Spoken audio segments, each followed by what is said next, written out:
Pauline Gratel, à nos côtés évidemment, comme chaque jour, chaque soir dans Smart Bourse, pour vous apporter les infos clés du jour sur les marchés. Bonsoir Pauline, Bonsoir. bienvenue, ravi de vous retrouver avec des indices mondiaux qui reprennent un peu leur souffle en ce début de semaine après les gains enregistrés lors de la séance de vendredi. Oui, après le discours de Jérôme Powell à Jackson Hole, les indices étaient en hausse et le Dow Jones a même inscrit un nouveau plus haut en clôture vendredi.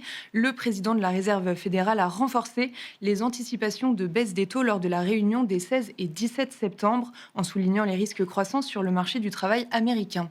Les indices qui glissent légèrement aujourd'hui un peu partout aux États-Unis et en Europe, à l'exception du marché britannique qui reste fermé aujourd'hui pour Bank Holiday. Oui, en France, le CAC 40 cède environ 0,5% au cours de la séance et se maintient au-delà de 7 900 points. Aux États-Unis, les indices consolident à l'ouverture et évoluent en léger repli dans les premiers échanges. En Asie, les indices sont portés par les secteurs de l'immobilier et des terres rares. Le Hang Seng gagne 2% et l'indice composite de Shanghai est au plus haut depuis 10 ans. Quel est l'équilibre, les équilibres observés en ce début de semaine sur les marchés obligataires, Pauline? Aux États-Unis, le rendement à 10 ans s'établit autour de 4,30%. En Europe, le rendement allemand à 10 ans grimpe entre 2,75 et 2,80%.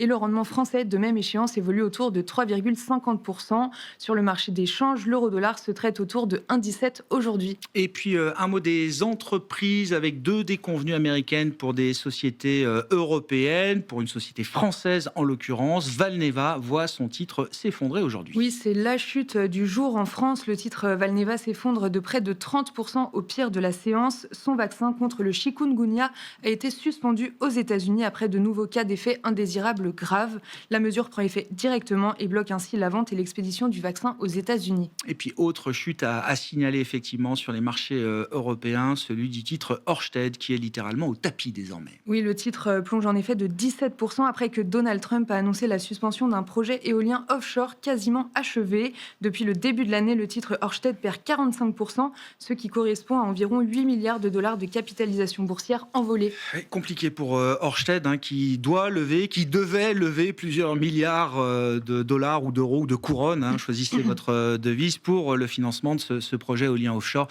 à Rhode Island aux États-Unis. Et puis un mot du secteur bancaire qui reste un secteur performant sur les marchés et un secteur en pleine consolidation en Europe avec de nouveaux mouvements, micro-mouvements à signaler, Pauline. Oui, Unicredit a annoncé porter sa participation directe dans Commerzbank à 26%. Et en tenant compte des instruments qui lui restent à convertir, la participation d'Unicredit avoisine les 29%. Au-delà de 30%, il faudra lancer une offre publique d'achat. Les deux banques évoluent aujourd'hui autour de l'équilibre. Quel sera le programme de demain sur les marchés pour les investisseurs? Les investisseurs prendront connaissance demain de la confiance des consommateurs du Conference Board du mois d'août aux États-Unis. Plus globalement, la semaine sera rythmée par les résultats de Nvidia mercredi soir, de la seconde estimation du PIB américain pour le deuxième trimestre jeudi et enfin de l'indice PCE et Core PCE américain de juillet vendredi. Tendance, mon ami, chaque soir, en ouverture de Smart Bourse à 17h en direct, vous retrouvez Pauline Gratel qui vous apporte les infos clés du jour sur les marchés.